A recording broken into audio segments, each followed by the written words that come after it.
capabilities, gender transformation, and a number of others. He currently chairs the Institutional Employment Equity and Diversity Committee, which monitors the development and implementation of the Vaal University of Technology's Employment Equity Plan. He is also the chairperson of the USAf's Transformation Managers Forum, which is a community of practice which has spearheaded the adoption of integrated transformation plans by university councils. Mr. Mvalo has presented at various conferences on topics including employment equity, affirmative action, quality audits, and various other aspects. The second discussant is Professor Andre Kiet, who currently holds the research chair for critical studies in higher education transformation, and is also the Deputy Vice Chancellor for Engagement and Transformation at the Nelson Mandela University.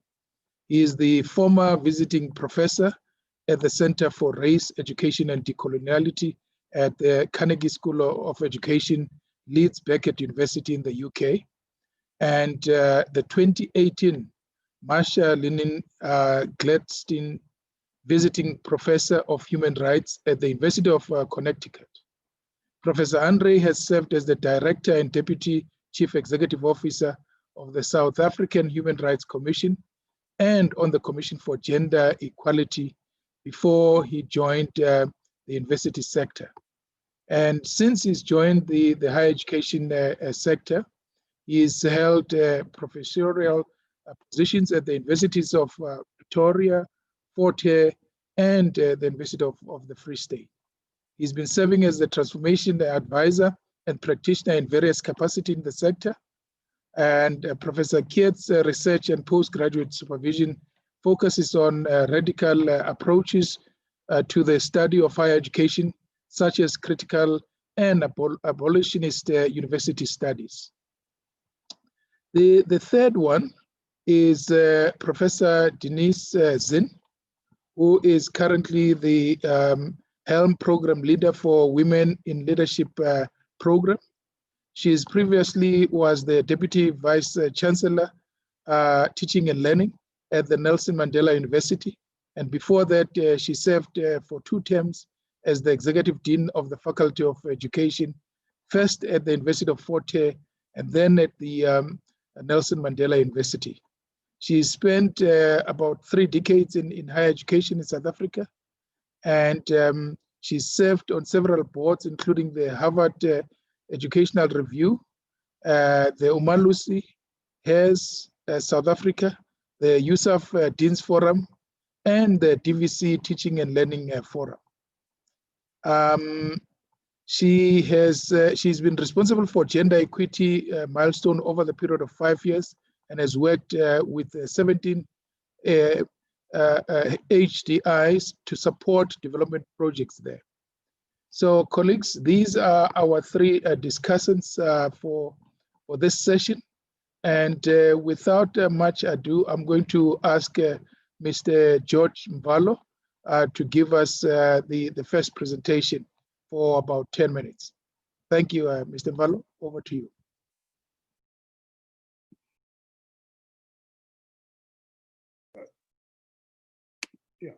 Thank you so much, Dr. Chalufu, and colleagues. But it actually is indeed an honor and a privilege to be part of this very important discussion this afternoon. Perhaps one can start by indicating that leadership, within our higher education sector is diffuse and multi-stakeholder oriented, with its underpinnings of cooperative governance and anchored in democratization.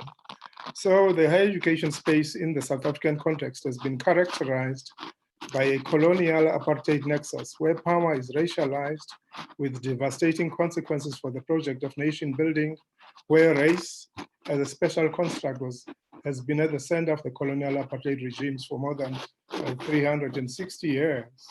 I thought I will start by problematizing really the theme of today. But before I do that, I can venture to say that disruption implies dissatisfaction with the existing state of affairs and or situation we found ourselves in. So the end goal, hopefully, being to make lasting improvements to processes, to procedures, to cultures, and or microenvironments, to sectors, to systems and societies. So when the theme for the summit being leading and managing the university in Africa for disruption, for complexity and change, perhaps one we need to reflect a bit on to the old age question, whether we are universities in Africa or African universities. I'm doing this deliberately, colleagues. The former is perhaps characterized by being a carbon copy of the Western world, where Western forms of knowledge and canons of thought and exceptionalism are couched in terms of preserving standards and excellence are deployed to maintain the colonial and apartheid legacies of power, knowledge, and whiteliness. On the other hand, embracing and building on local and indigenous knowledge systems which articulate into the curriculum and the pedagogy and assessment practices, leveraging the local and continental knowledge reservoirs where institutions are located for inclusive societal development, ably led by bold and visionary, competent, and able leaders. And genuinely invested governors, where stewardship of the national and or continental interest is beyond reproach, should be constitutive elements, I will submit, of an African university. When it comes to institutional culture, I thought actually I will look at 3 or 4 aspects or sub-factors really of institutional culture: issues of diversity, of gender-based violence, of inclusion, but also I'll try and look at some barriers to achieving equity before actually I close. So various scholars have written about the pervasiveness of institutional culture and its enabling and debilitating effect on human relations. So for the purpose of today, institutional culture plays a ubiquitous role in the fabric of universities with notions of power and positionality, which are exhibited through gatekeeping, terms of access to knowledge, disciplinary and publishing networks, departmental, faculty, and national leadership, who serves on postgraduate committees, with inclusion or exclusion, where discrimination and racism are a permanent feature. So where you've also find that social injustice becomes a common thread. So perhaps one of the questions that I'm posing is that, is it perhaps conceivable that the role of institutional culture in the malaise afflicting universities is perhaps exaggerated? Coming back now to issues of diversity and inclusion, I'll begin by saying that human nature is characterized by its rich diversity. Talent, ability, capability, skill, knowledge, and so on are crucial ingredients for human flourishing. At universities, these skill sets are at the center of the 3 missions of teaching and learning, research and innovation, and community engagement. Now, since the business of universities involves, amongst others, knowledge, a premium is placed on attracting skills and talent, including scarce and critical skills from the world over. So the diversity of talent is arguably the key differentiator between and amongst institutions. Colonial and apartheid legacies have been instrumental in laying foundations for whiteliness in institutions of higher learning. The massification of higher education, characterized by massive entrance of both the majority of Black students and staff, was not always embraced by all. There remains arguably pockets of continued resistance by the original inhabitants to sharing the privileged space with the other. Black students and staff have invariably been at the receiving end of subtle and not so subtle pushback. So when it comes to research studies and investigative reports abound on the pervasiveness of discrimination and institutional racism. Over the past 26 years, the higher education sector has witnessed the commissioning of various reports and investigations on various forms of exclusionary practices, including discrimination and racism. What comes in mind, the National Commission on Higher Education, as far back in 24 years ago, the Ministerial Task Team on Social Cohesion and Elimination of Discrimination and Transformation in Public Universities, which investigated the prevalence of racism in many South African universities, but triggered by the racist incident of the 4 white male students, dehumanizing racist antics towards Black service workers, who they viewed as a parody of integration at the University of the Free State. The other report, perhaps the Human Rights Commission report on transformation and public universities in South Africa, the Commission for Gender Equality public hearings held over the past few years. So the questions again for me that actually I would like to pose is, so how can leaders ensure diversity and inclusion? But secondly, what is the uptake or impact of the social inclusion policy on our universities? So I will then actually argue that perhaps deliberate and deliberative action can go a long way in ensuring diversity and inclusion. In other words, deliberative and deliberate action by leaders in higher education is very actually central to ensuring diversity and inclusion. So when it comes to issues of gender-based violence in our higher education system, I make certain assumptions. One of the most debilitating scourges afflicting society is the prevalence of gender-based violence, which manifests itself in the main through violence against women and girls perpetrated by men. Social inequality, the political economy, patriarchy, joblessness, and criminality are some of the factors fueling the surge in gender-based violence, which has permeated into university campuses. So the 2 assumptions actually I'm making about gender-based violence are as follows. Firstly, that gender-based violence is a societal issue which needs a collective societal response. So gender-based violence has over the years permeated our university campuses. Secondly, the relatively small student and staff populations compared to our communities, university campuses can potentially mitigate the scourge of gender-based violence on our campuses through the arsenal of rules, controls, resources, policy instruments, and punitive measures at our disposal. Thirdly, the annual 16 days of no violence against women and children does not seem to be having the desired effect, being today, for instance, the last day of the 16 days of activism in South Africa. So the questions for, that I'm posing is, what is it that society can learn from public universities in dealing with gender-based violence? But also, what is the impact of the Department of Higher Education and Training gender-based violence policy framework on public universities? When one comes then to the aspect of ensuring inclusion, I will make actually 2 aspects really here. First, before talking about inclusion, but when we talk about non-racism and anti-racism, I think, and my submission is that actually our universities, still reflect the whiteness in terms of our knowledge, in terms of actually the demographics, and so forth.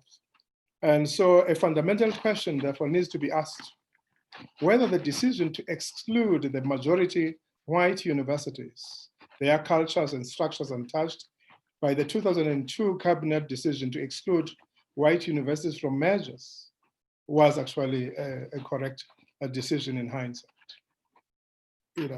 So I'm raising these things as a reason for 2 what I call structural injustices that seem actually to still be present in our society, but also in our universities. One of those being the African languages. Both during apartheid and democratic South Africa, there has been too much paying of lip service to the preservation, propagation, and development of all African languages as academic languages in our public universities. The social, linguistic, and material consequences of privileging English at the expense of the cultural rich local languages is something generations to come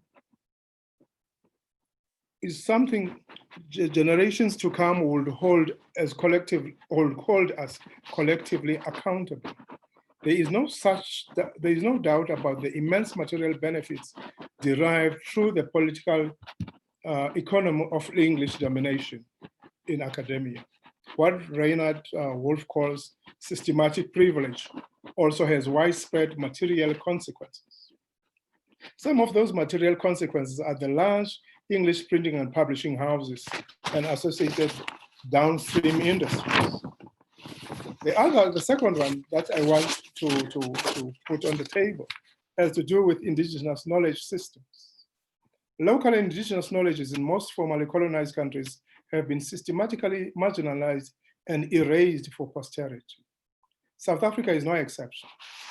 So this systematic and structural injustice continues to deny South African society and the world of the authentic African indigenous knowledge system, with the outcome of continued privileging of Western perspectives in our universities.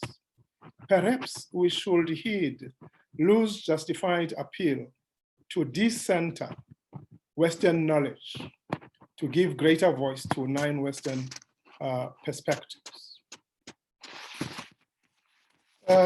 Before I conclude then, Program Director, I'm trying here to answer one of the questions. Are there perhaps opportunities of leapfrogging the traditional debilitating barriers to achieving equity?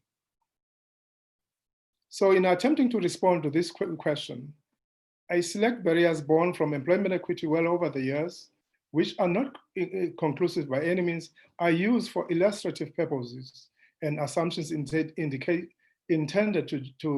for generative discussions. I hope actually I could share with you the slide where this actually I'm making reference to. Not sure whether you could, it's showing, but I've tried actually to list 5 barriers in no order of priority. You know, and then for instance, issues of resistance to change in our institutions. The assumption one is making that the slow pace of transformation, you know, is flagged in numerous reports, which I've mentioned already. Issues of lip service as a barrier. You know, how many universities, for instance, have achieved their own set numerical targets contained in approved equity plans? Stakeholder complicity as a barrier. You know, what I call power moves and lobbying yield compromised outcomes. At times, put the gender agenda on the back burner. Lack of political will as a barrier. The assumption for me is that actually, if you look at higher education policy, you look at the higher education policy implementation gap. The chronic underrepresentation of designated groups in certain occupational levels, particularly people with disabilities. You know, and the assumption here being that 2% minimum threshold for people with disabilities was first set in 1999, extended for more than 4 times, yet some institutions still are not meeting the target. Lastly, the council indifference. You know, are councils capable of holding universities accountable for ramping up the pace of transformation and policy implementation? You know, I thought actually those will be some of the things that actually I wanted to put on the table, and thank you so much, Program Director. No, thank you very much, Mr. Mvallo, for those thought-provoking ideas that you've put on the table around, amongst others, the importance of what you call deliberate and deliberative action that needs to be taken by leaders in tackling these issues, and the points you've made around language and the epistemological injunctions that you've spoken about around us decentering, Western knowledge. I'm sure there's already some questions that are coming up on the chat, and we will engage those in the next segment. But for now, let me ask Professor Andre Kiet to give us the next presentation for the next 10 minutes or so. Thanks, Professor Kiet. Thanks, Abu. Just sharing my screen. Can you see it? Yes, we can. Yes, I Lovely. can. I hope others can also. Lovely, thanks so much. No, I can present to you all by ourselves as well. I don't have a problem with that, Chair, okay? Right, colleagues, this is will be my input. Not gonna be very long, but just to say also thanks for this opportunity. And like George, I feel very privileged to be part of the event. I've been part of some interesting and great debates and talks, since yesterday.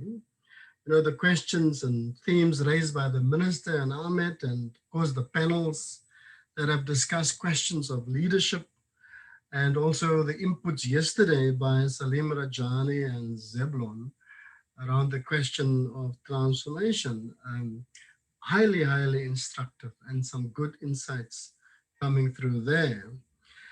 I also found the inputs from Salim, that provides a critical slant towards how we use the concept of transformation, very, very productive, and also the cautions that was put forward by yesterday's panel as well, related to the online fad and bandwagons that were raised, and the total over proximity of these discourses in our daily academic lives at present. And this morning again, Roxana again alerted us to the centrality of the social in the pedagogical encounter, sorry for that tongue tie, and of no matter the mode of delivery, there will always be the centrality of the social in that space. And in the discussion by Sibongile Mutwa and Wim de Villiers, and I can't remember the name of the other panelists this morning as well, the complexities that comes via the present context within which we operate, that ask for different sets of leadership interventions to come to the fore.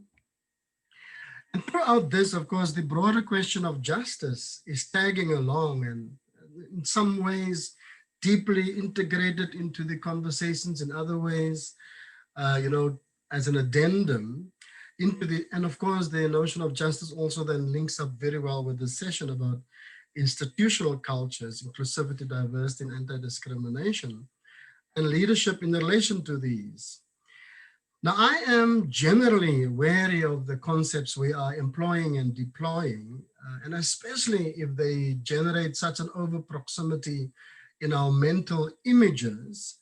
And so I would like to put a few givens on the table as a start so that I can just get some of those little worries out of my head.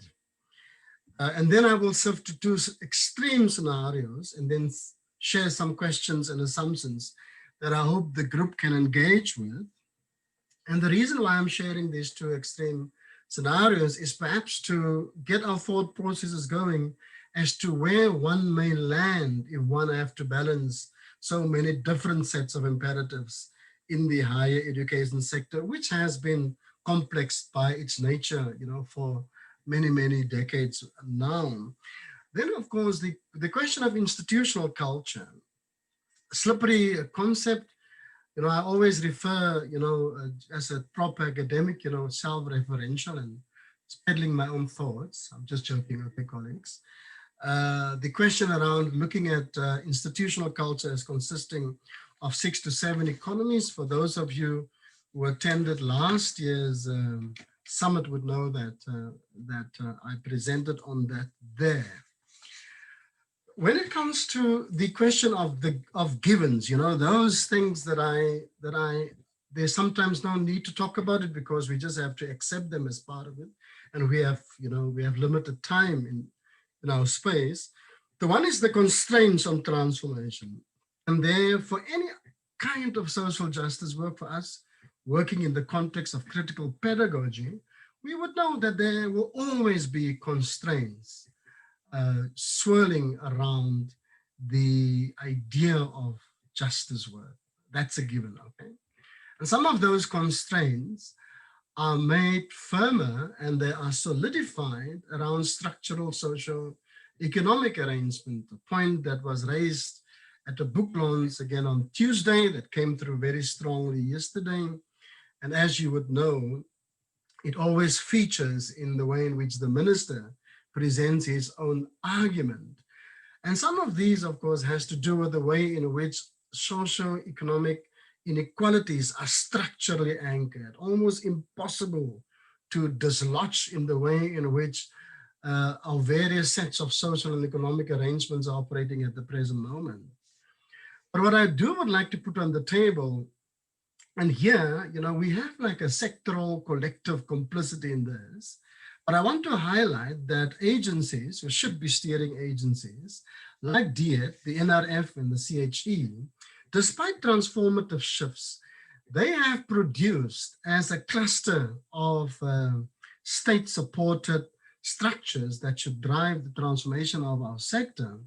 They have produced through praxis and discourses, not rooted in rational differentiation between institutions in the system, but according to economies of worth and distributions of misrecognitions, which are historically produced and they are racialized. And that's the key challenge, that we are experiencing, at least from my vantage point in the sector.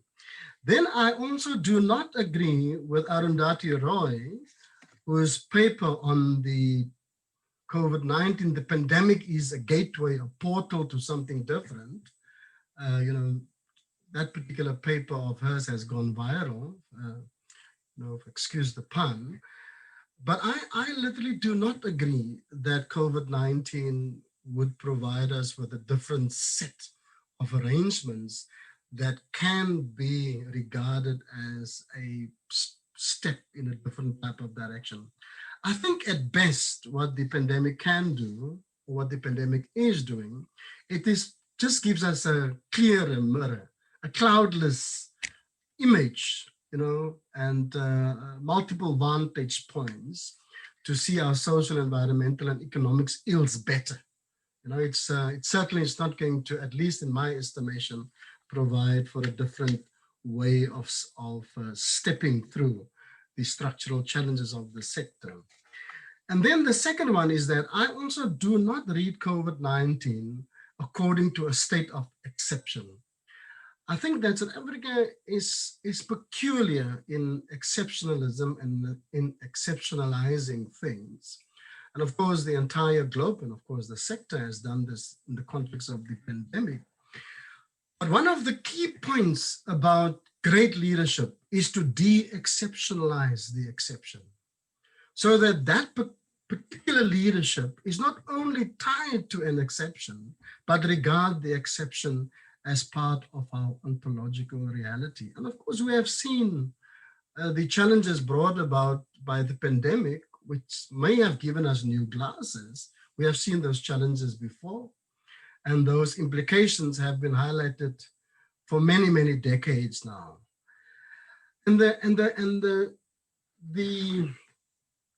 danger about an exception and a crisis and an emergency, it tends to give us a license to suspend humanity and justice. And I will argue that the transformation project is in danger of being suspended by the COVID-19 exceptionalism that is coming through the way in which we think. Then, of course, the other concepts that I'm certainly wary of is the concept of disruptions, uncertainty, and complexity, because I always wonder where they are coming from and for what purposes are they mobilized. And I suspect that it is a way of linking words and concepts to this particular kind of trauma that is the pandemic that gives these notions, some currency and bandwidth in our spaces. But I've always looked at the sector as infinitely disruptive with various forms of uncertainties and complexities for more than a decade now. So though we have new challenges and the psychosocial impact and both the material impact of the pandemic, along with the research and teaching and learning impact, is of course much worse than we have seen and experienced before. I think that once one grasps the idea of uncertainty as part of the social reality of life itself, then of course leadership would certainly be anticipatory in that regard. And I've seen that in the individuals with whom I work and I regard as leaders. So when it comes to the first scenario, and this of course is at the end of, I wouldn't call exaggeration, but there's some metaphorically speaking and rhetorically speaking, exaggeration can in the context of a presentation serve a particular purpose. But just bear with me that the catchwords that are right throughout the concept note of this conference and summit, like innovation, creativity, disruption, change, and complexity, they perfectly match the concepts of predatory capitalism and neoliberal logics because they orbit the master term of this peculiar and highly, highly violent system to which we have handed ourselves over around the notion of the network, okay? The network and connectivity. And so, and part of the ways in which we now start working and thinking as normatively is the idea that networks that bring together multiple participants organizing work in the form of teams and projects, and the university then emerged, not even by design, simply by discourse as a company. And with that, of course, we have technological idolatry and around online digital transformation. And so the online becomes the new master term. But I suspect that the online conceals new pathways to managerialism and, of course, new pathways to market type thinking within higher education. And on top of that, the discourse of the new normal provides legitimation for company type praxis and efficiency regimes to save us. And if you tie this into the sustainability and resilience matrices and formats that rule our thought processes, the discourse steers us to accept that everything is justifiable when our survival is at stake. But what this peculiar or this particular formulation of thought process does, of course, and it comes with practices, we all know that very, very well, is that it plays into and reinscribe the existing neoliberal higher education imaginary. That's the scenario on the one end of the spectrum. The implications for institutional culture is that I think that transformation will be placed in a binary opposition to sustainability, efficiency, and survival. And the argument will be that we need to do so because we have to manage complexity and uncertainty. Those will be for leaders in the sector who will find some form of solace and some form of familiarity in moving into that particular mode. Remember, this particular notion that transformation needs to be traded off against something else has been with us now for 25 years. Okay? So this is it's not a new iteration. Of course, the thing with which it gets traded off is just a new thing at the present moment.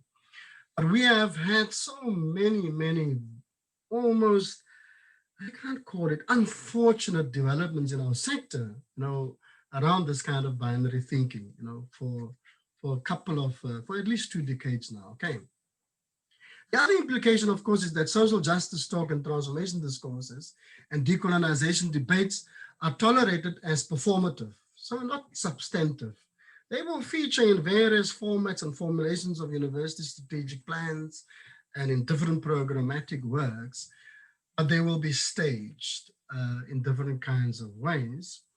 And I suspect that anti-discrimination in this particular scenario and inclusion will be relegated and streamed into efficiency and managerialist discourses where diversity work is a function of business logics, like corporate diversity training. Okay, so the social justice type of work and transformation work will not be dissimilar from how corporates deal with social responsibility or other transformation imperatives. And then, of course, you will have a contractual praxis creeping up on us, becoming the norm without us being aware of it. On the other spectrum, we have scenario 2. And of course, I do, and I should, if I just think a bit more carefully, I would be able to have to even move further with regard to a radical proposition around scenario 2 or scenario 3 or 4. And of course, the one is that leadership will reinvest social justice with its radical potential to steer a critical transformation trajectory, because they will see transformation work as located within the sustainability matrix itself, you know, orbiting other sustainability matrices. And some of those examples are also clear in the sector. This kind of leadership will have thoughtful and critical engagement with the 4IR and digital transformation discourses, and it will question the network and the online as a pedagogy in itself. It will problematize its uncritical take-up, and it will reinsert the social in whatever kind of work that they will do. And of course, it will reinsert the public good at the same time as it's trying to reinsert the social, you know, a point that Roxana also made this morning. And in this scenario, we will work against the neoliberal impulses as the dominant response to the impact of the pandemic. I only have 2 slides to go, Chair. My apologies. The implications for institutional culture is that sustainability, amongst others, will be seen as a function of transformation. That is that the 2 concepts will co-constitute one another. And leaders will lead complexity and uncertainty. They will not manage it, but they will engage with it as part of our daily social reality. It can't be managed away. Our daily lives at the macro level tells us, you know, that the accident, the crisis, the emergency, they are ontological to us. Why would institutions be different? So institutions can't be different from the agents that constitute them. And so leaders in this particular space is not going to try and manage complexity and uncertainty. They will lead through complexity and uncertainty. Uncertainty and emergency, when de-exceptionalized, then this is the great point that I think Arundhati Roy is trying to make. When de-exceptionalized can be new impulses to social justice orientations. It can give social justice work a sharp edge. I don't deny that possibility. In fact, it can be a highly productive and possible possibility, okay? And then, of course, within this particular scenario, the social justice and decolonization debates will be reinvested with its renewal capacities, and anti-discrimination and inclusion work will take center stage within the programmatic work of the university. And these are the questions and assumptions. And of course, if we can have a nice chat about this and a debate, it will be great. One is that I do think that higher education is dominated and preformed by modern colonial imaginaries. And of course, there I agree with George. And I'm not so sure whether we are capable of escaping this particular norms, a collective sets of norms, working assumptions, forms of self-representation that is outside of this modern colonial imaginary. Because we literally produce this imaginary even as we try to be decolonial.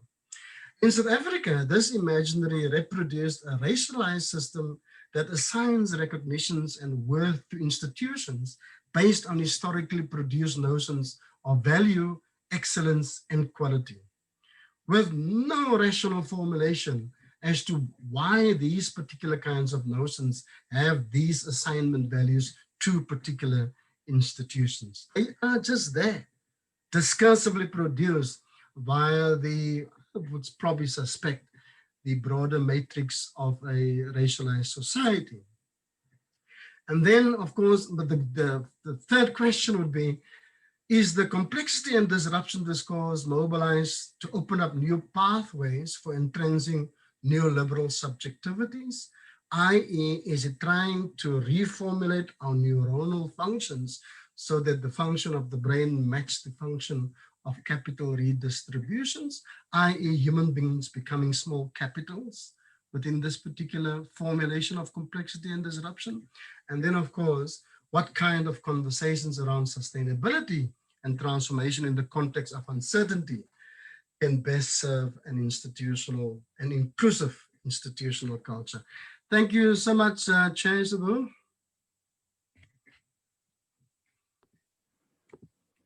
Thank you so much. Professor Kiet, I think you've given us quite a lot of food for thought. And I'm actually looking forward to the engagements, and I want to encourage colleagues to send their comments and questions through, to the chat box, so that we can engage those questions as well.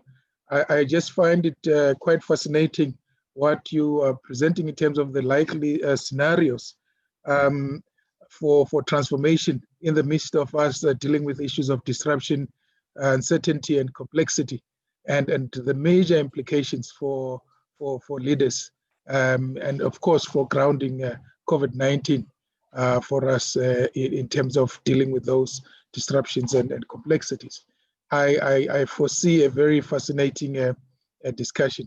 Let me give over now to Professor Denise Zinn to give us the next presentation. Over to you.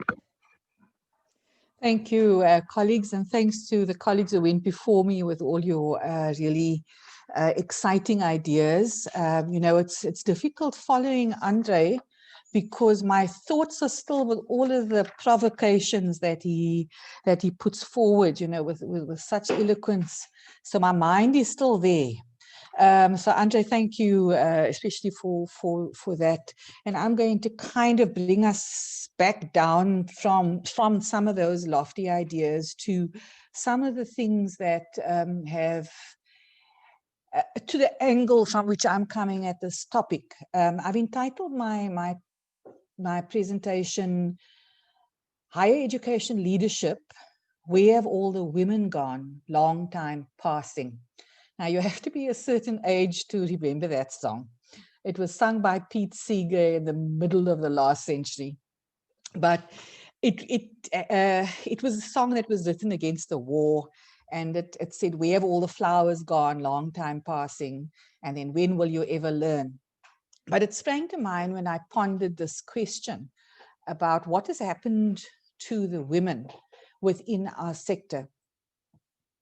And yesterday's extremely stimulating discussions gave me much food for thought. And there were several direct and tangential references to gender issues in higher education by almost all of the speakers and the discussions. And again, in George's today, you know, highlighting the issue of gender-based violence. I'd like to just pick up on some of those from yesterday. So Minister Nzimande spoke about the gender relations of knowledge production. And I think it's something we've got to really look into, and it's a question I'd like to pose. What are those? He also spoke about some of the struggles around the appointment of the 5th women vice-chancellor into the sector toward the end of this year. 5 out of 26 vice-chancellors are women. Ahmed Bauer spoke about the universities needing to be anchor institutions that should address issues of social justice, as well as made reference to the ability to be nimble and to address challenges, and this in particular in relation to the pandemic. And he also spoke about the need to integrate and include soft touches. And I have questions about all of those and what do they actually mean in reality? Many raised the issue of gender-based violence. Prof. Mutwa spoke about the need for leveling in relation to gender equality, and spoke about this not only in relation to the external manifestation of transformation, or what Andre has referred to as performative manifestations. She spoke also about the capacity to mobilize women and men equally, as we have cancelled out the possibilities and potential inherent in harnessing all their various perspectives and strengths, and have marginalized what women have brought into the space in higher education. She's argued, and so did Di Parker and others, that the socialization resulting from combining reproductive and productive roles has given women both challenges, but also insights that could enrich how we take up courageous leadership in these times of disruption and uncertainty. Andre problematized the word disruption and asked, what is it being used for nowadays? I'm going to come at it from a different perspective, and I'm saying that what does the word actually mean and where does it come from? As a once upon a time language teacher, I always go to the root of the word. And literally the word disruption comes from the root word to break, to render asunder. And as a woman and as a mother, this is actually a native concept to me and to other mothers and women, because we embody what it means to rupture, to break into. And this is particularly a result of the reproductive capability that women have. And I would say that because it is a native concept, and by that I mean it's kind of embodied in our lived reality, there is so much that rupture and disrupture and how it is dealt with could be learned from the potential that women have to contribute into higher education leadership. So now, though, I simply put this as a question to consider when one asks of higher education leadership, where have all the women gone? Long time passing.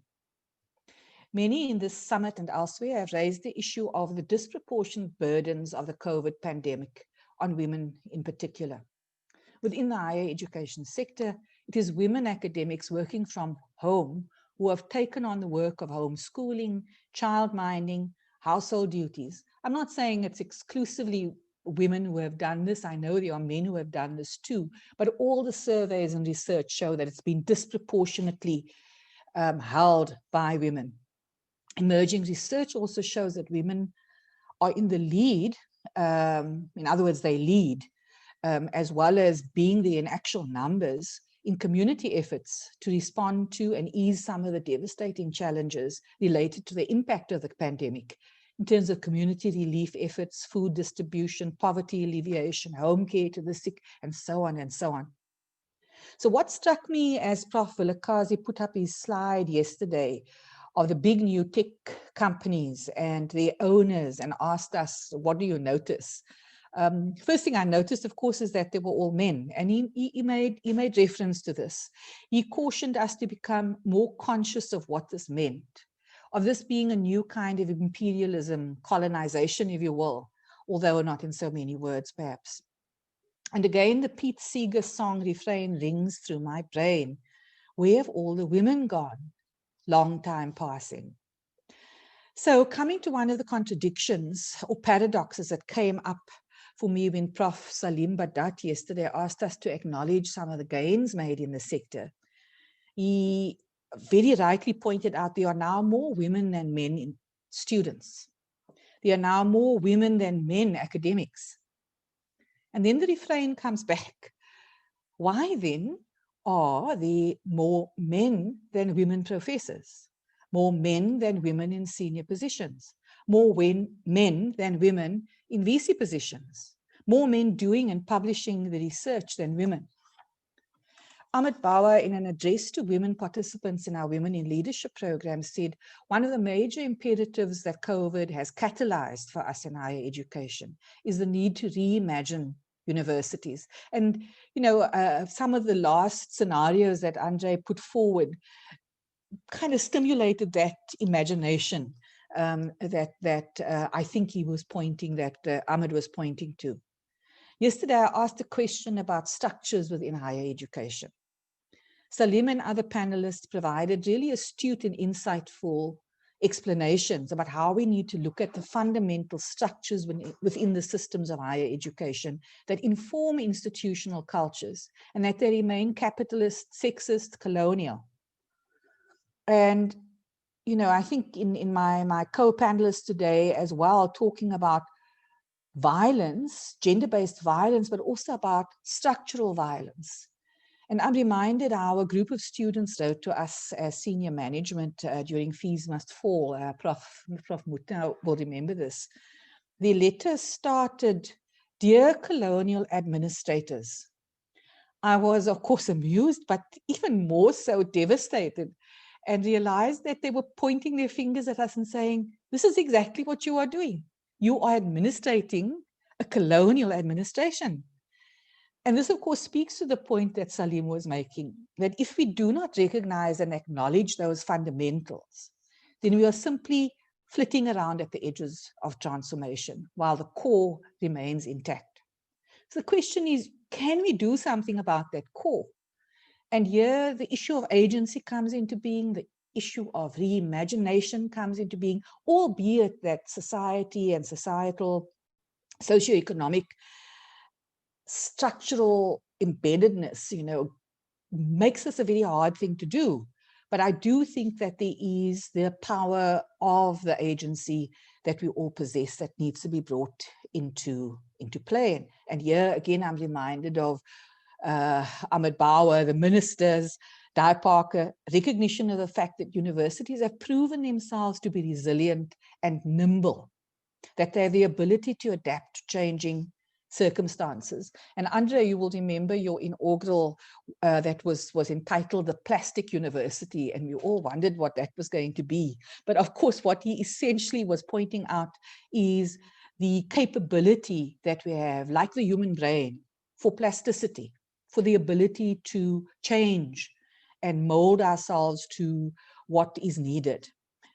So do we have sufficient will and agency to change those fundamental structures that undergird our universities? And where will the rupture come from with old ways of doing, thinking, and being?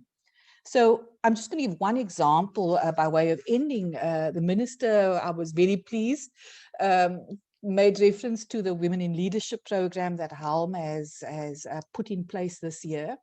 And, I really do think that this is one of the ways we are, I think, utilizing our agency to try and think about what has to be done as, was it George or someone on our panel who spoke about being deliberate and deliberative.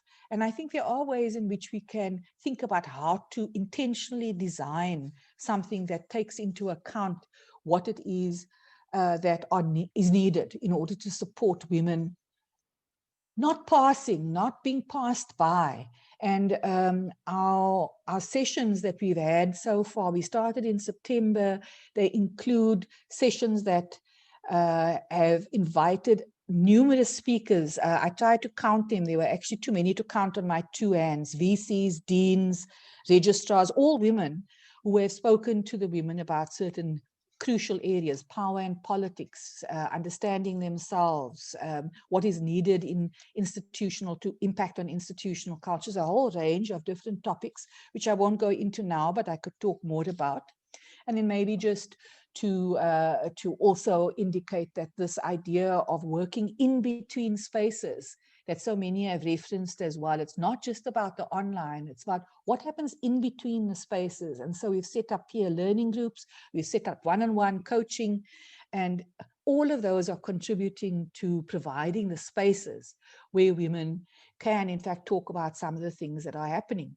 However, I'd say that one of the most important things that we need to be thinking about as we are deliberate and deliberative is what do we do within our own structures and I don't necessarily mean committees, I just mean structurally within the universities, to respond to the fact that the women are there, they're there in their numbers, actually disproportionately more so than men, but why do so few of them move up into the leadership positions? And here are some things that came out of the study done by Jonathan Jansen called the COVID Academic Research Study this year, with over 2,000 women across 26 South African universities. And I pose all of these as questions. I'm reframing them all as questions rather than as recommendations.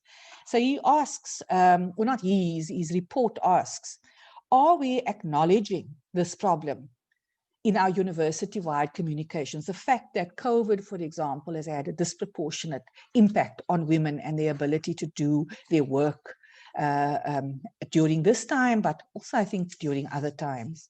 Are we adjusting our timelines for the appointment and advancement of women academics, taking into account what it is they do from both their reproductive and their productive roles in relation to probation, promotion, etc.? Are we investing in childcare support or giving salary supplements for women working from home? Are we providing campus childcare facilities? Are we designing protocols for after-hours communication? Or do we not care? Are we designing, or are we moderating management expectations from top down in ways that recognize exceptional circumstances imposed by the pandemic, and just generally the life burdens that women face?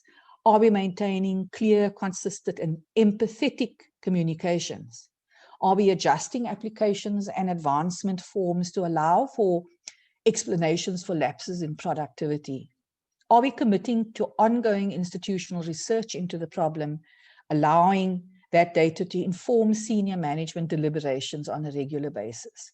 Are we providing research assistantships to support women academics? So these are just some of the things that the report on that study offers into us, especially during this time of the COVID pandemic. But I would say we need to be asking of ourselves in general. So to end, I'd just like to say the whole issue of building resilience, that we always are asking of people, build the resilience. I think a lot of it is present in the capabilities of our institution, but even more so, I would say, in women who have had to face these multiple ruptures in their own lives. And I think the key is the fact that there is a vulnerability, humility, and an openness to learning and taking on new situations that should be inherent within the system as well. The vulnerable and humbling attribute of not knowing. And Prof. Mutwa made reference to this as well as she closed off today, I think, that this is absolutely essential for dealing with complexity, for dealing with times of disruption. It's an opening. Resilience has to be an opening up to new ideas as opposed to trying to keep things the way that they are, for enlarging and letting others in and other ideas in. And I would say that for us in the higher education sector, if you want the women not to just be long time passing, we do have to look at how we enlarge our spaces to include proportional numbers of women, because they have so much to offer into this space. Thank you very much, and we can discuss some of this further. Thank you very much, Prof. Zin, for that presentation, especially for grounding gender issues in the manner that you've done and linking it with not only the presentations of today, but other presentations.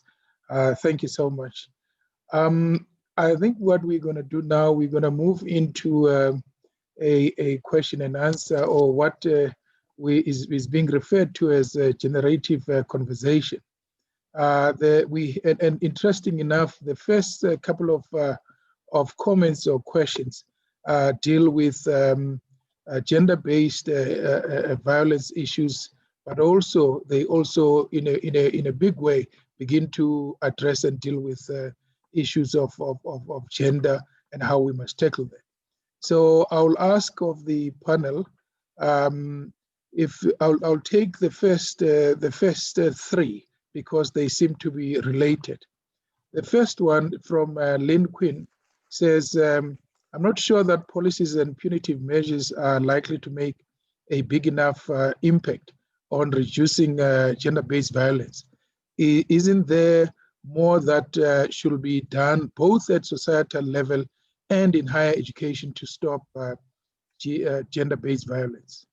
Then there's one from Maria Wanyane, which says it is important to ensure that toxic masculinity is addressed systematically, and that learning and teaching promotes positive masculinity and equality.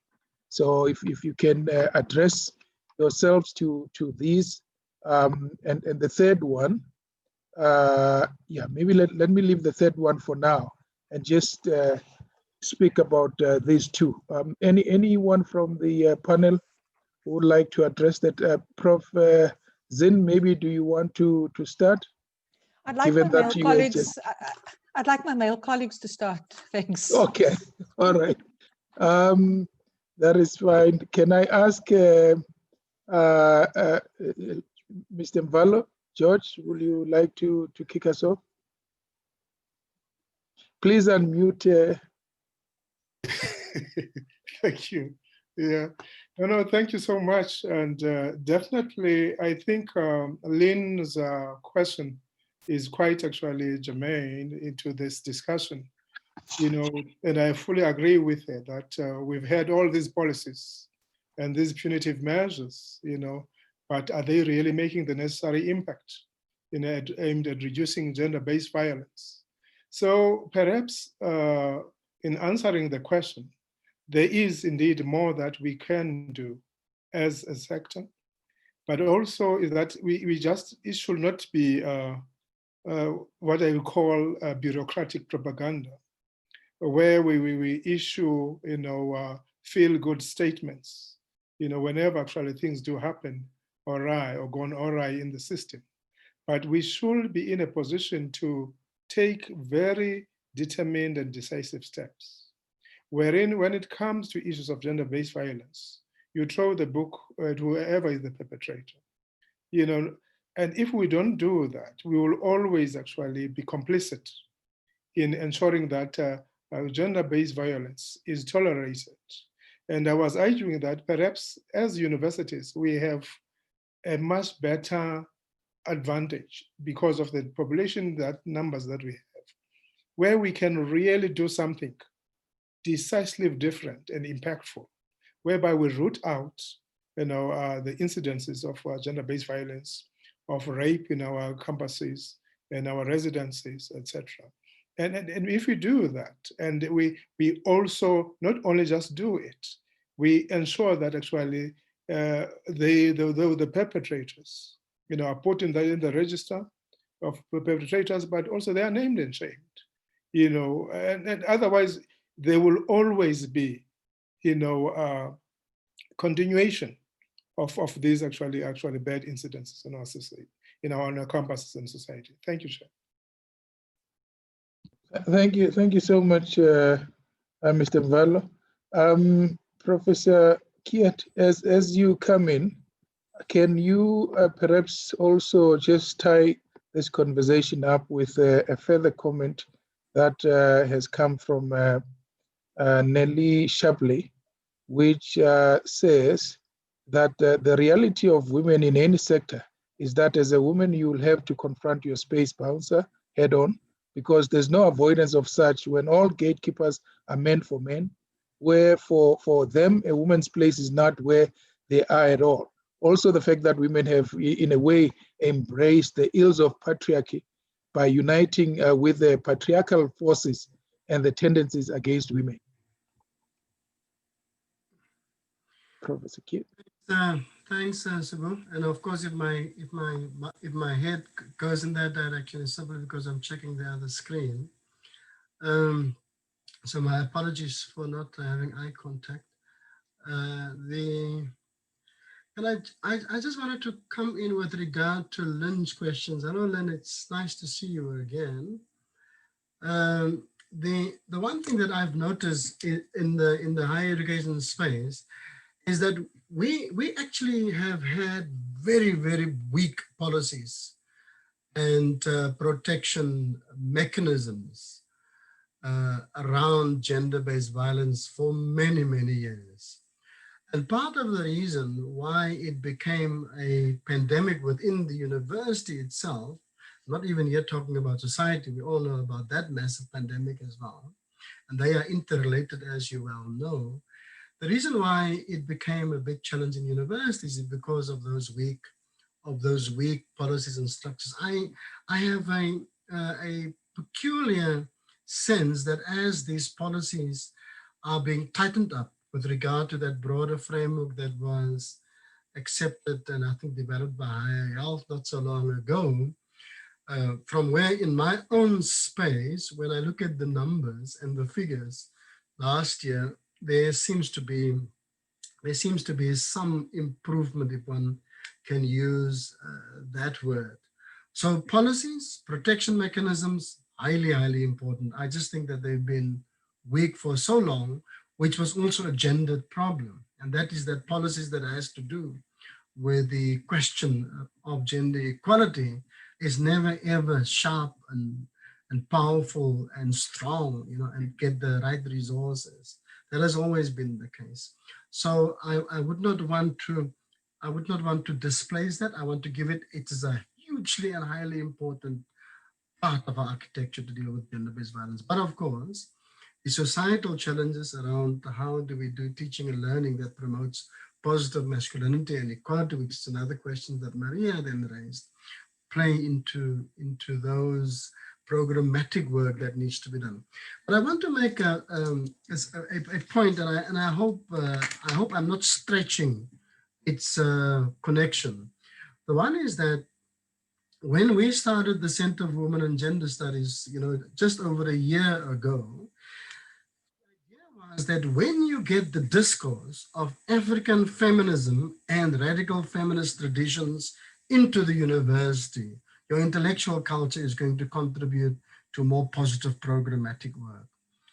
And my anecdotal, or say my unanalyzed observation is that that is the case. Because in the context of the studies that some of these brilliant youngsters are now doing around the End Rape campaign that floated within the context of Fees Must Fall, having to struggle for field position in the Bourdieuian sense, and of course later on even displaced some of those masculine form of leaderships that penetrated the student movement in the 2015-2016. And we all know that there was a part in that particular kind of cluster of uprisings that had a genuine, strong, feminist leadership, coming to the fore.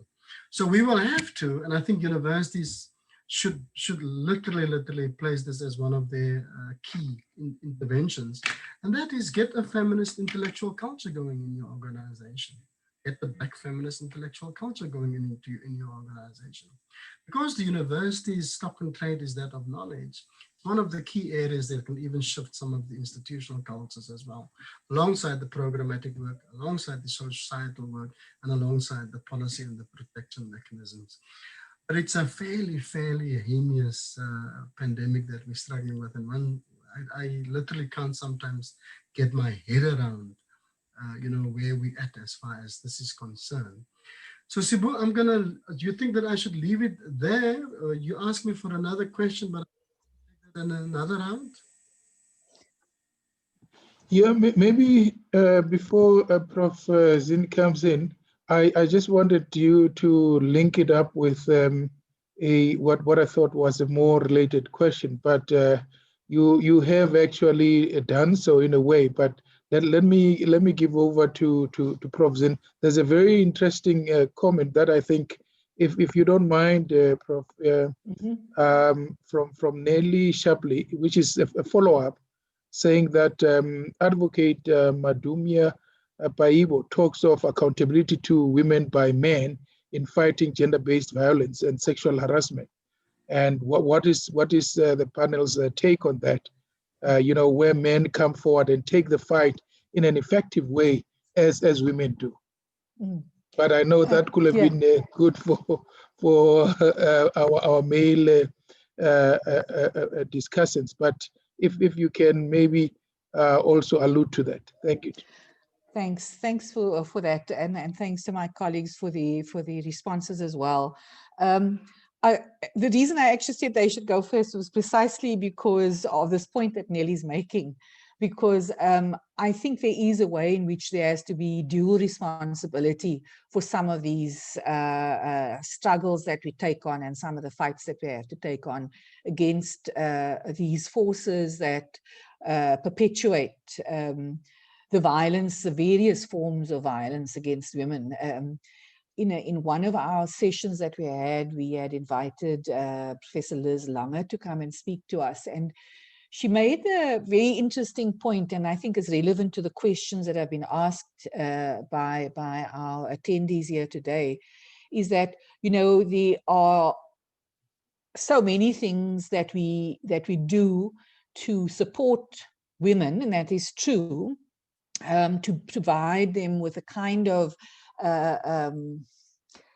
what would one call it, sustenance, I would say, to continue the fight that they do. But how much is actually being done to re-educate men? And I think my answers to all of the questions from Lynn, Maria, as well as Nelly's last question really are in that direction. And so in relation to Lynn's question, isn't there more that needs to be done? I would say absolutely. Yes, there's the punitive. Yes, there's the policies that need to be tightened up. And yes, George, you have to throw the book at it. At these, by it, we mean these transgressions. But at the same time, I think we have to look at what is the educative work that needs to be done in order to show that there has to be dual responsibility for this. Where are the programs that are going to help to re-educate men around these kinds of issues? So we have a Women in Leadership program that speaks to some of these issues. But what is the Men in Leadership program doing about recognizing, first of all, that there is a problem that they have a part in playing? And then, Nelly, your earlier question was, what does one need to do to uproot the gatekeepers? Now, again, another anecdote is where one of our academics accused very politely senior management of being gatekeepers. And again, I was actually quite taken aback by her seeing me as a or those of us who were in senior management as a gatekeeper. But you can reframe that, because what do gatekeepers do? They don't only shut the gate, keep people out. They also open the gate to let people in. And it has to do with one's mindset. And so how does one start doing things and putting in place deliberatively programs that put this kind of issue on center stage? So those 10 recommendations that I read from the CARS report, are those being discussed as not just possibilities, but as things that have to become a reality? For men doing military service, for example, all kinds of concessions were made to include in the USA, in Israel, in South Africa, to ensure that they didn't get left behind when they went out and did military service. Now, I think women do far more than military service for most of their lives. But what gets put in place to take into account that it affects them in ways that are inequitable? So that would be and I completely concur with Andre that, our policies and our structures are weak in relation to this. And have we done an audit of those policies and structures to look at what can change? And of course, I fully endorse what he's saying about African feminism. I mean, it just brings a whole set of ideas into the space that then get taken up in academic programs and in recurriculation. Around toxic masculinity, sorry, Maria, you asked that question. And I think, again, that speaks to the re-educative. I mean, toxic masculinities, what do we mean by that? It's those traditional cultural norms that can be harmful, not only to men, but to women and society overall. This idea that we mustn't show vulnerability, as one example. So as a man, you got to keep a stiff upper lip. You must never admit to not knowing anything. You must always win an argument. It's okay to be prone to anger because that's just what men do. And those kinds of things actually need to be called out when they happen. So I think that there is an educative part to all of this that is often, it's left up to women to fight the fight. But I think to that last point that you made, Sibusiso, what is it that is the responsibility of men in this dual responsibility that we have to take? Thank you. Thank you very much, Prof. Zin. I would like us to shift the gears slightly, although still within the same theme. There's a question from Dr. Gwengu, which speaks about transformation and decolonization of higher education. And it goes like, how can it be accelerated when there is no effort to uproot the gatekeepers? And I think that's what Prof. Zin was also just alluding to with gender-based violence. To uproot the gatekeepers, institutional masters, and those who rule from the grave, by extension, systemic and structural racism. Practical and lived actions are not evidenced. How can we as South Africans ensure that it is not about a dominant or superior group of people? It is a collective and inclusiveness. I know, Prof.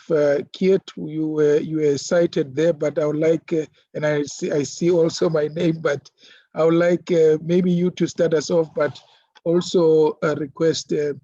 Mvalo and also then Prof. Zin to address to that. In the meantime, I want to also request and welcome the attendees to continue sending these very interesting questions that are really making up for this robust engagement that we are having. Over to you, Prof. Kiet. Thanks, Sibu, and thanks for the engagement. Of course, it sparks the mind in so many different directions. You see, the question of structural and systemic racism is a key consideration in this African context. But one of the things which came out yesterday as well is that the system doesn't have a critical ontology of itself. You know, like we don't know how and what we do that literally at the personal level feeds the structural racism and in return, okay? Because remember, the theory of everyday racism argues that the systemic racism is fed by individual actions, because you are steered by the structures and you are complicit within those spaces. So there's an interplay between those. And George's point around the question of the committee system. The committee system in the university, at least to my mind, is one of the most profound power mechanisms and, of course, exclusionary spaces within the university where gatekeeping actually lands in its totality, okay? And that not only has to deal with the question of racism in the way that we generally try to think of it, but ethnicism with, you know, historically disadvantaged university, you know, council cabals that's circulated around, you know, financial economies or corrupt economies, you know, the question of anti-African Black racism, you know, from other groups, you know, such as Coloureds and Indians, you know, and so there's an entire you know, suite of challenges that we need to deal with. Then, of course, there's also the question of the emergence of the Black conservative class around the question of religion and other social forms as well. So when we deal with the question of discrimination, we will literally have to think, you know, at a higher level of intersectionality so that our own complicities in that process can be disclosed to ourselves, you know. And within the space of structural racism, as is in the space of gender-based violence, there's very, very few innocent people, you know, within those space when it comes to the question of power and the perpetuation of gender-based violence, the question of power and the perpetuation of racism. But we will have to broaden those categories in different kinds of ways. One of the works, and of course I haven't completed it as yet because the second phase of research was to to try and study, a committee system of a particular university, look at the ways in which different types of decisions are made, how those decisions are tied to the composition of those committees, how those decisions are distributed according to finances, to what groups, what kinds of decisions are made, what research are returned, the ethics committee and all those kinds of things. I just haven't had a chance to pull that together as yet. So that's a hunch and an assumption which still need to be scientifically, dealt with. But you're right. I think that once we have that particular picture and image of ourselves, it may become better to see what it is that we do that makes these systems and structures perpetuate themselves. Thank you so much, Prof. Andre. Mr. Mvelo? Yeah, no, thanks, Rasmu. The issue of gatekeeping, in higher education is as old as the mountains. But it doesn't mean, therefore, it should be excused. But if we are indeed to really uproot it, it will have to take a collective effort.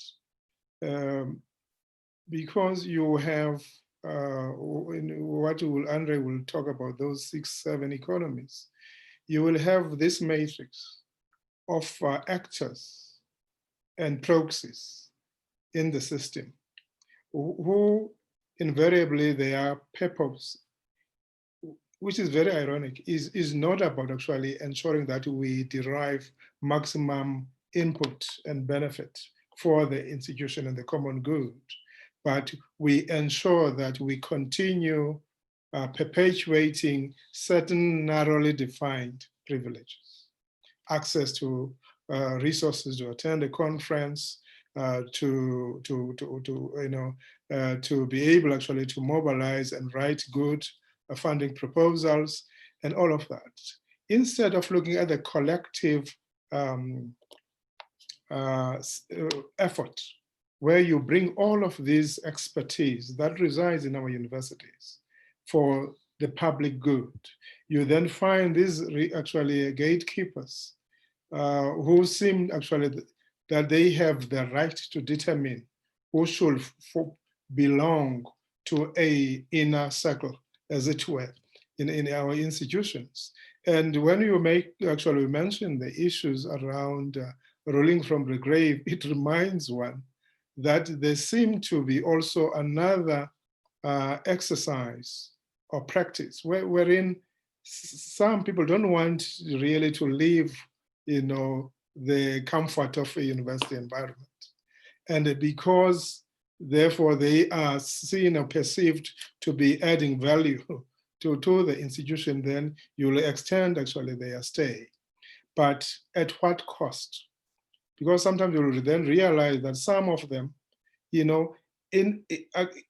have never made any effort, for instance, to contribute to the transformation project, for instance, training young Black postgraduate students successfully up to PhD. And but you still say, well, actually, no, they are adding value. But also when they are the ones who are creating, discomfort within institutions, our institutions are the first to come and protect them, instead of being able to call them out, as Prof. Zini actually is raising, because people have to be called out, they will have to be held accountable.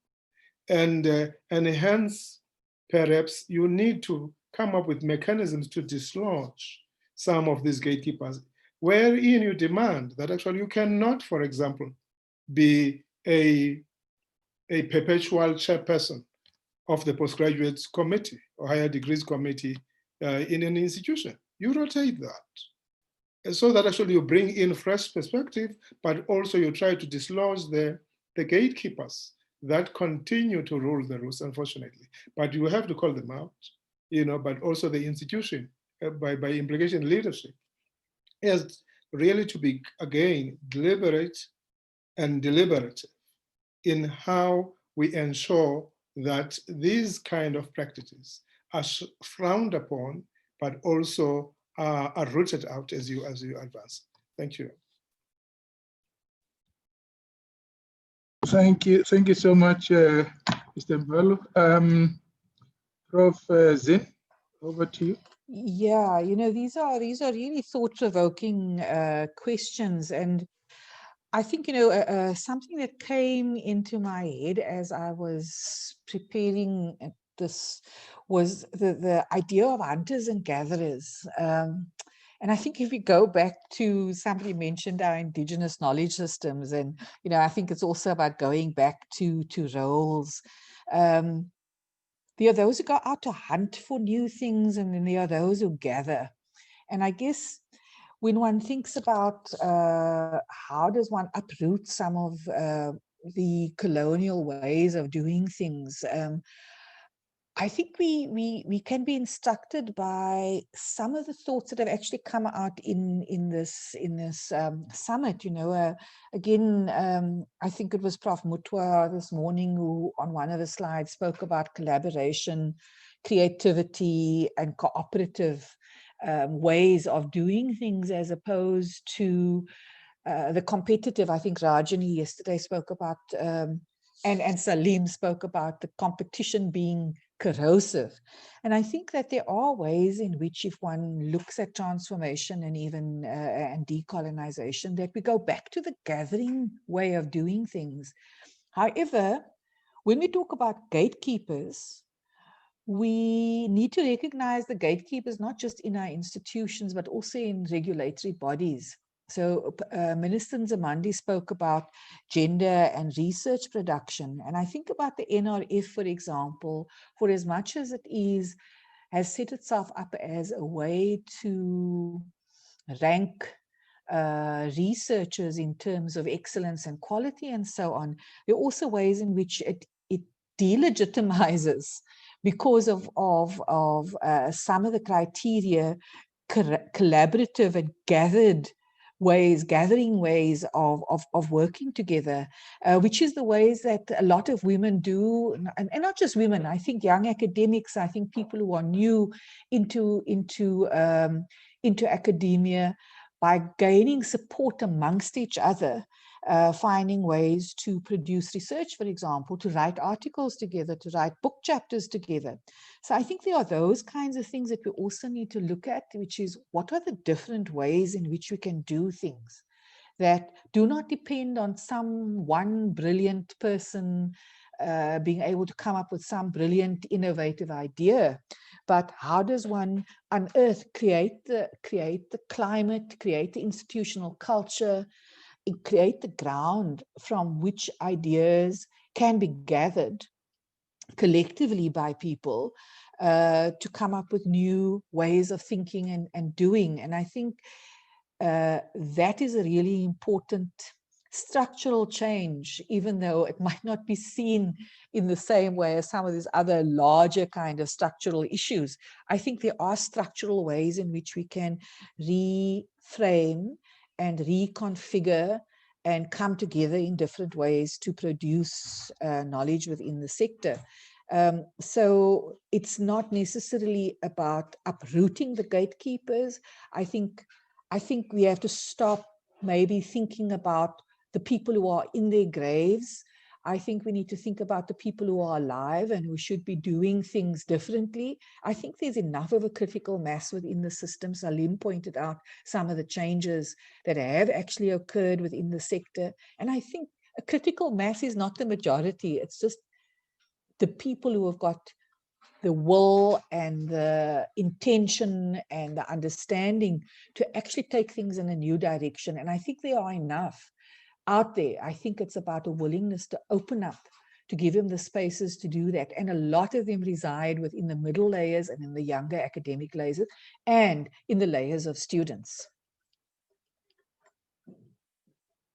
Thanks. All right, no, thank you. We have about 25 minutes left, and it's been quite an interesting discussions. And I'm going to ask the panelists to I'll give you about 7 minutes each to try and bring to a close and try to, you know, using the different threads from the different questions that have been asked to give us the last part of your thoughts around this. I think if you want to go back, I know Prof. Kiet had some questions that he had raised, but before I forget, Prof. Kiet, can I really request that you really take forward that project that you spoke about? I think it is critical that we get a real empirical work that relates to how these committees work. I'm just reminded of a very fascinating book called Barbarism in Higher Education. You read that, you really get to understand some of the shenanigans that take place in our higher education space. So I hope you'll take that forward. And I like what Nelly Shapley was saying, that power is what we always fight for, but being human is also what we often forget. Well, I'm going to ask, I'll start with you, Prof. Kiet, and in doing so, maybe try and infuse some of the questions which have been asked specifically to you. You know, Lynn Quinn was asking, can you say something more about what you called your technological idolatry? And what are the dangers of not being critical of the online 10? So if you can just expand, I think you started speaking about that in your presentation. And I think Lynn is also referencing Dr. Prof. Padat. And also, if you can, this is not just for you, for the other panelists when you are wrapping up and synthesizing your final thoughts. There's a comment around, Nelly Shapley says, I like what Prof. Mutua, as referenced by Prof. Zin, said about leveling the ground. I wonder what we think when we understand this phrase from both men and women. So as all of you wrap up, please also, if you can allude to that. And then the one comment from Tsepo Mutiba, which is also directed towards you, Prof. Kiet. I wish to ask Prof. Kiet what his views are on the development of transformation indicators to measure progress in respect of transformation. Is there a need for such indicators? I know that's asked of Prof. Kiet, but I think I would like to ask Mr. Mvalo, who is the chair of the Transformation Managers Forum, also allude to that in his closing remarks. Prof. Kiet, over to you, if you can kick us off. About 7 minutes, thanks, please. Thanks, Chair. Thanks, George. You see, I want to come back to the two scenarios because I think that they respond, at least to my mind, to the problematic that was put forward for the session. And as a transformation community of practice, we would have to engage those different sets of scenarios, because one of the questions, Lynn, that will be raised now around the online turn would be that the battle around budget allocations is going to be now between ICT and technology and GBV work, so there will already be a formulation of a normative discourse, because the online turn would, as a norm, establish that in new formulations of budget provisioning and allocations, that your ICT backbone and your online backbone should be the ones that should get the biggest chunk. That is just at the functional, at mechanical level. For instance, that the infrastructure grant of the department now focus solely on the question on online capacities for institutions. So if you wanted to think about a policy response in the negative to the online turn, there you have it with regard to your UCDP grant in its next cycle, focus entirely on this particular thing. Of course, the idea would be that the online turn will save us, it will save the academic year, it will save lives, it will save this, it will save that, and all the others. That's the form of idolatry that is now circulating in the space. And as you would know, when it comes to these forms of idolatries, you can throw as much money at the problem and it's not going to fix up the challenge that it was meant to address. I suspect that we will first go through that phase. But on a substantive level, you will lose the social to such a large extent, and you would probably lose the public good around that question if you are not thoughtful and critical about these formulations and uptakes that needs to come into our space in any case. So I'm not against digital transformation and the idea of hybrid and blended learning and all the others that comes with it. I just think that that's now developed into a form of normative thinking is the one that's going to trip us up in so many different kinds of ways. And that's why I put forward that notion of technological idolatry. So thanks for that. Then, of course, I think, Nelly, your questions is fairly sharp and to cut through both bone and flesh. And I will take those provocations certainly on board. And Pusetso, thanks for those. I do think, in some of my previous work, I used to work on, around the question of Indonesia, and I also worked on mutual vulnerabilities. And then later on, I worked on shared complicities, that it's very, very difficult to have clean hands, to be in one's totality, a total innocent human being. We are complicit in so many different kinds of ways. And of course, our subjectivities, they more or less are very fluid. At one time you are a beneficiary, at another time a perpetrator, at another time a victim, and at another time a bystander, and sometimes all these all at once, But history do assign certain responsibilities, and of course, forms of guilt proportionately to different groups, depending on the historical production that led to our forms of inequality. So I'm not talking about equalization. I'm just saying that that we are in many respects complicit in the systems within which we function and operate.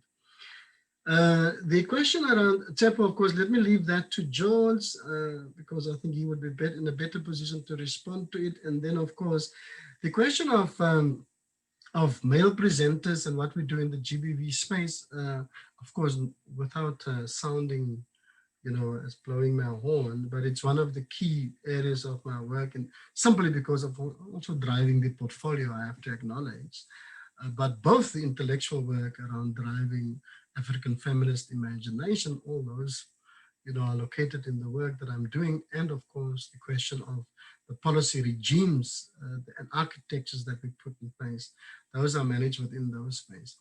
But I do have a off the record type of engagement to at least be preventative, and that is, we all know that people within the sector, and especially students, they know exactly the different sets of pitfalls of different characters that are moving in university space. It is always good to check in, especially when you do appointments with those groupings, to make sure that you don't make very, very costly mistakes in the space of gender-based violence, and that's one of the kind of an offline type of work that I'm trying to do to avoid at least the kind of conditions that can generate gender-based violence in our own spaces. Of course, you engage with that from both a policy and a substantive perspective. And I do think that responsibility, as both Denise and others have argued, certainly lands up within men, in such a big way. But I don't think that we, as yet, have had the resources to respond to it. It's almost like an incapacity, which of course one has to dislodge. The question of being human, of course, that's powerful. I've argued, so much of my own work is around the question of the human. I also use that in one of the slides, both according to, justice and humanity, and having those two principles operating at one at the same level. And of course, Rajani, thank you so much for that question. And of course, you raised the question yesterday as well in your presentation. And so once we, part of Salim Badat's work as arguments yesterday as well. You see, if we have to, and this is what Denise was trying to say, if I can paraphrase, my apologies, Denise, if I don't get it right, But we will have to think about a non-competitive relational system that is built on solidarities. But our entire logic of our system is based on competition.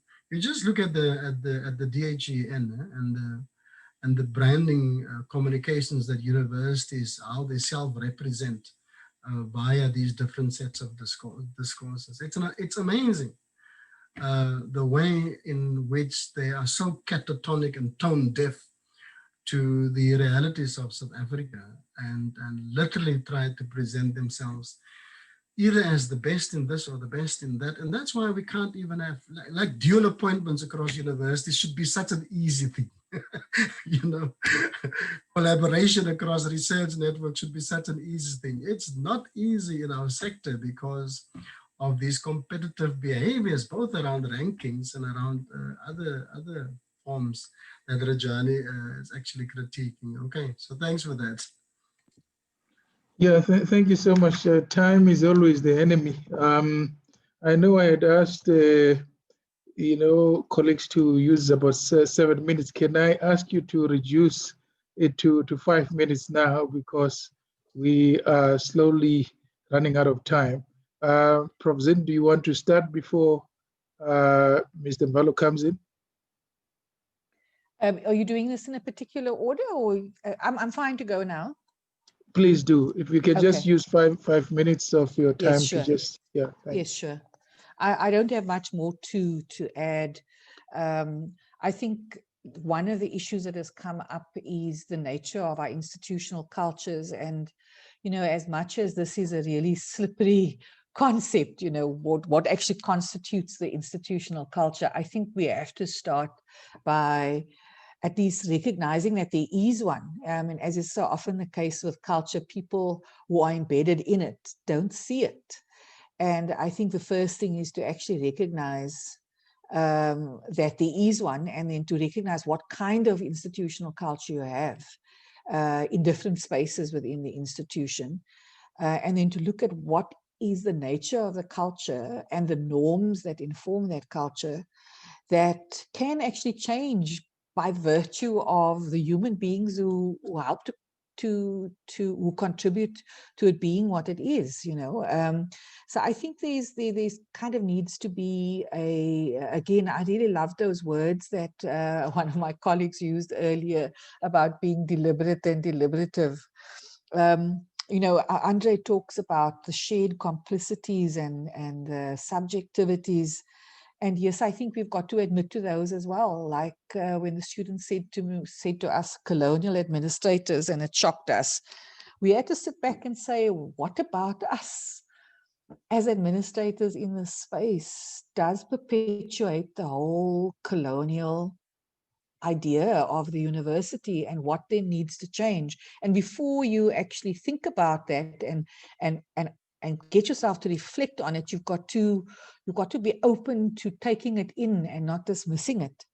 I think despite all those complicities and subjectivities, always being one thing or the other, I think one thing that we always have is agency. And I guess I hold on to that notion that with a sense of our own agency, we can actually do some of the things that are required of us, including making ourselves vulnerable and humble enough to look at what isn't working and what needs to change. So I think that around an institutional culture, I think it's a very critical discussion that needs to be had. How do you influence institutional culture? Because I think no matter what you put in place in order to build and empower the participants, the people within our institutions, unless the institutional culture is open to change, it actually goes nowhere. And that includes curriculum renewal. I mean, the questions around decolonization and transformation of the curriculum. Andre spoke about African feminisms as being one really important driver at the institution he's at the moment. But I think having a sense of what curriculum renewal entails, what it means in terms of the mind of the curriculum writer, is a really critical question that needs to be looked at as well. So I think I don't have anything much further to add. I know we stuck for time, just to say these ideas have been really, really fascinating. Thank you, colleagues. Thank you so much, Prof. Zin, and thanks for sticking to time. Can I ask Mr. Mvalo to take your 5 minutes? Yes, no, thanks, Chair, and thanks actually to very interesting, and probing questions, from our colleagues, and indeed, I think I will try and respond to some of the questions that I might not have actually responded to. For example, there was one, I think, from Nelly around, the issue. Advocate Madumia Paibo, about accountability to women by men. I think that is a really actually novel approach, and it's quite appealing, I must say, that we are not held accountable, by women, but also by society. But also, I think within actually the higher education space, it is something that is worthy, of being pursued. And just definitely, I think our positionality can be able to facilitate some of these things, so that actually we are able, to hold ourselves to scrutiny, in terms of whether we are complicit or enabling in one form or the other. And but also I wanted to link that to another.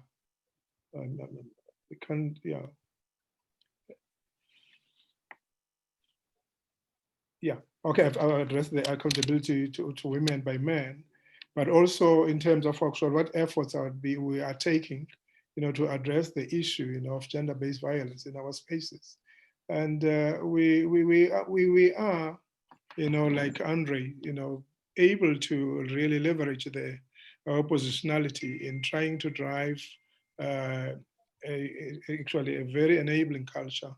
Where I am located, we are busy, for instance, planning in the new year to have a gender workshop, and we have a gender forum, of which actually I'm a member, and with that have put actually quite impressive programs, wherein we can really begin actually to ensure that we surface the issues and call out actually issues of gender-based violence within our environments.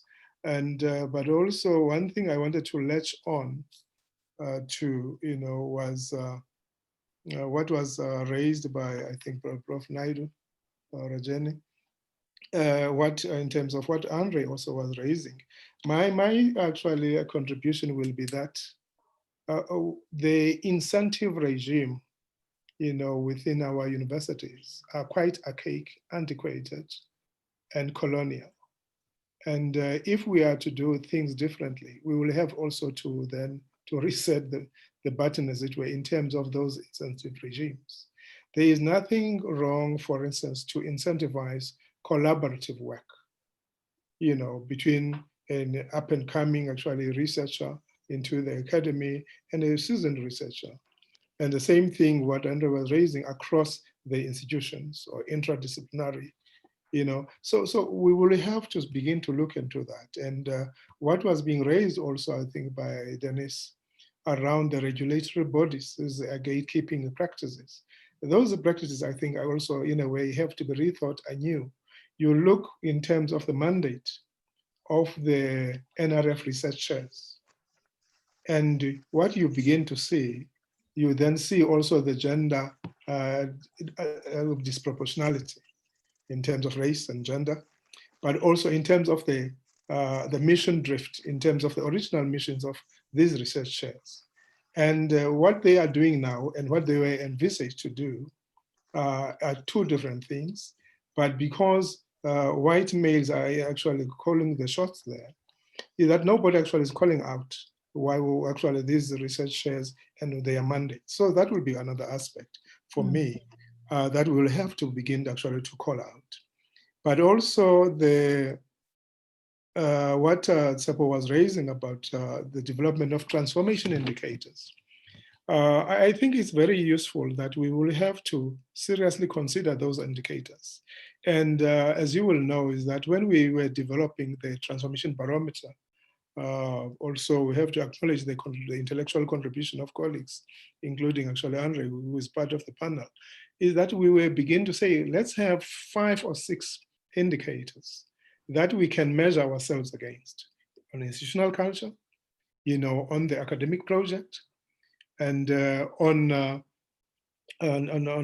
issues of transformation, and then we are able to hold ourselves accountable for that. And so those indicators are important. I've noted, you, Chair, that the other aspect for us, I wanted actually to conclude by, is that I'm asking a question: can leaders in higher education absorb the disruption?